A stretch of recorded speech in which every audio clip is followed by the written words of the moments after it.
And how far do you want to get with your music? Oh, to the top. You know, like one of the people I admire, for example, is like Jamie Foxx. He'll drop an album and it just goes platinum, and Right. then you don't hear from him with music for 10 years, and he'll drop it again. And in between, he's doing movies or Right. whatever it is he's doing. And to me, that's admirable. Like I focus on my books, you know, and then I drop an album, and I want it to be able to go platinum. You know, like anything I do, I want it to turn to gold. And what about your mindset with how you interact with other people? Has it changed? Do you have more do you trust them? Do you have trust? Like, how do you surround yourself with people now? Well, now I have a lot more empathy. A lot of people in prison, you know, that experience changed the way I look at everybody. There's always something deeper. If I see somebody doing something that's not right, or, you know, that's just wrong, I don't just judge them like, oh, this person ain't shit. You know, Right. I'm more like, what is it? I have a lot more compassion because, like, for example, I would say about a good 65% of the women in prison have been like abused or sexually abused, Right. and that sticks with you. And while they're doing all of these crazy things, there's a lot of pain behind things that, you know, they do. Mhm. So moving through life now, I kind of look at everybody with that, what I call God eyes, you know, Yeah. that loving eyes. Like before I judge you, you know, who are you really, you know? So I'm able to move away from situations that I don't think are good, but I'm not judgmental about it because you just never know what people have been through. You just see like a soul that's a little lost. Mm-hmm. You There you don't. go. You got it. Yeah. And what apart from that now music. What else are you gonna work on? You doing your credit repair? Doing You credit your repair, music, your doing my books? music book. I'm television. Nice. So right now, I rolled with a group of ladies, the Pink Panther Clique, right? And it was about five of us: myself, Jamila T. Davis, Shawana King, Brandy Davis, Sunshine Smith Williams. Those are the founders of the group. And we came together. We were all entrepreneurs. We all were in prison. And we're like, yo, why are we here? Like, we don't belong here. We could be contributing to society in such a major way. So we came together and we're like, we're going to go home and we're just going to make this our mission to spread the word about mass incarceration, help as many people as we can, and just use our worst experience to be our stepping stone, you know? So immediately we started getting attention. You know, Yandy was managing us, Yandy Smith from Love and Hip Hop. She was managing us. I've done work with Foxy Brown, you know, Stevie J. Like just a lot of people just were like, Yeah. yo, we support this movement. And then women in prison have a look. People think women in prison all look like, you know, a bunch of broke down, you know, just crazy looking. No, they're not pretty, you know. So we came with this diva situation, and people were like, they weren't in prison. No, we were. And this is the face of most of the women in prison. Like everybody doesn't look like what they show on TV. You know what I'm saying? We still could get fly. We still care about ourselves. So we kind of changed the way people viewed women locked up. And I mean, combined, we probably have like close to 1 million followers. Nice. I remember we had D Chambers on the show, and he said that in prison, everyone had a master plan. Mm-hmm. What else do you see yourself doing by the end of the year? Like just completing this year?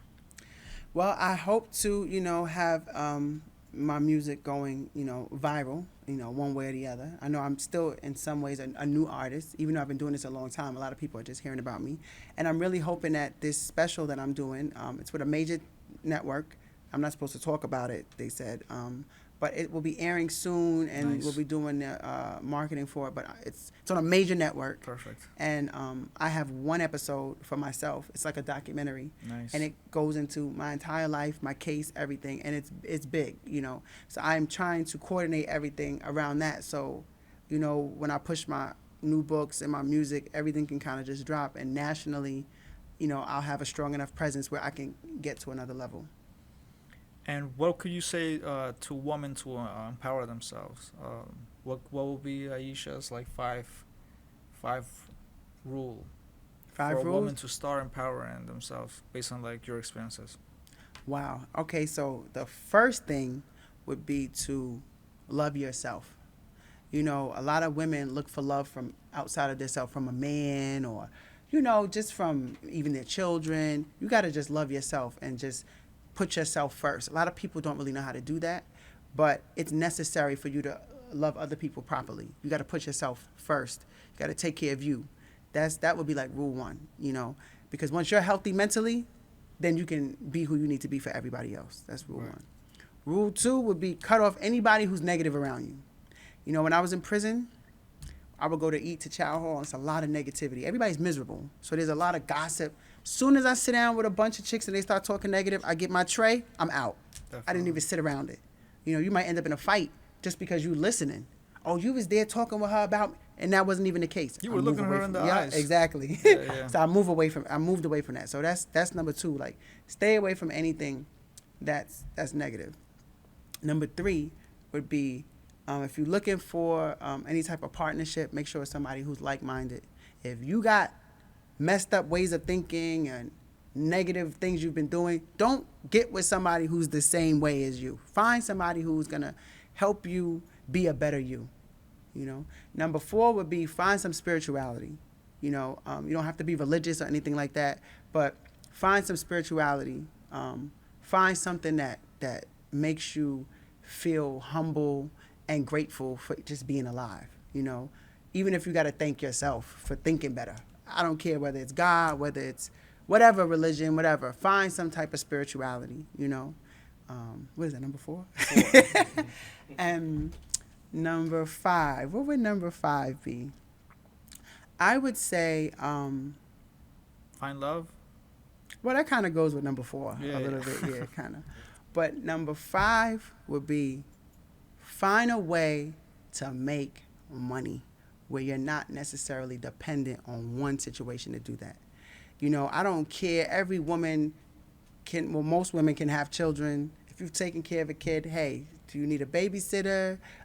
Any little thing you can do to make extra money, because money is the root of depression a lot of times. It's the root of, you know, criminal activity. And when I say money, I mean lack of. Right. So I try to tell people, find a way to make money. You can have the best job in the world and get laid off and be homeless the next day, you know. So find a way to make money, find your skill set, and find a way to use it. There's so many things you can do to get paid. It's crazy. Google is the answer to all. You can Google whatever and find out where you need to be, who you need to talk to, what you need to say, how you need to look, whatever. Find a way to make money, because that takes away probably 50 or 60% of the stress. So that would be my advice. That was really good. Thank you. Thank you. So one of my last questions will be, you feel really spiritual. You feel like you have turned that extra eye up, and now you see. First of all, I think you have acquired one of the best things, which is empathy, which is I think it's one of the answers for like many things that people are lost. You have acquired that. Your mentality is really in peace. Do you feel like you have discovered a meaning in life where you're at peace, even if tomorrow you would just fly and you would just, you know, just transcend to a different place? Do you feel like you have acquired that peace in you? And now 100%. Now that you have acquired that peace in you, from now on to your last days, now you're just trying to make other people acquire that peace. Yes. Are you in my head? I'm trying to. No, that kind of sums it all up. I mean, after going through what I went through, and to survive that, you have to find this peace where it's just like nothing matters. There's girls that killed themselves.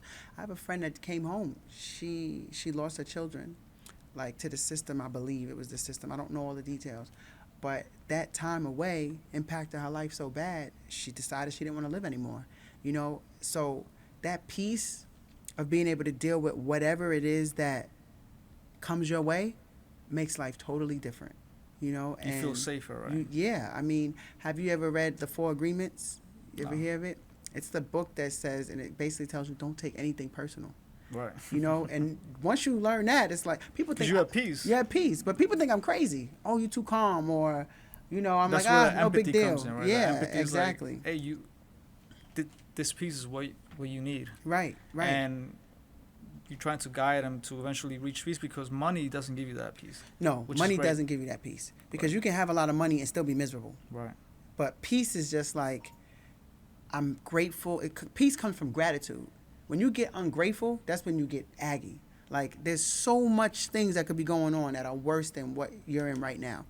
When you think about that, you know, and I think about it all the time. I'm free. Everybody be like, "You good?" I'm free. Right. I got my freedom. Sky's And the limit. you don't, you sort of don't have you're not scared of like death, because it's like I have the peace. That's a you know, fact. then I can And now, it's now I inevitable. can fight for anything. Right. It's And- inevitable. Like, when I was in prison, my father, who I speak so highly of, he was murdered in Jamaica. You know, he got deported from America, got murdered there. My brother, my baby brother, he's not my baby brother, but he's my baby. He was murdered by the police, you know, while I was gone. You have to have peace to be able to deal with that. At Right. the end of the day, death is inevitable. You know, we all would love to live a long life, but it doesn't always work that way. You know, I'm not going to be here forever, so I'm going to just, you know, go through the motions, and then I'm going to live my life, you know, because my time is coming. All of our time is coming. So that's what I bring different to the music. Nice. Because my authenticity of what I've been through. I hear a lot of people talk about big money, and they lying a lot of times. You know, I really made it. You know, so when I talk about it, That's the what emotion really is made it. different. I really made it. You know, I really been through real struggles. So I can listen and know, like, are they for real? So Yeah. I bring that to the music game, and I think that that's where I have an advantage, because there's a lot of competition. There's a lot of talented people. Yeah. You have the internet, you know, that changed the game. So I'm like, what's going to separate me from everybody else? And I think it's my authenticity. And when I speak to people, it's crazy, because that's usually what they say. I resonated with you. I felt you. You seem real. And that's something that's missing. So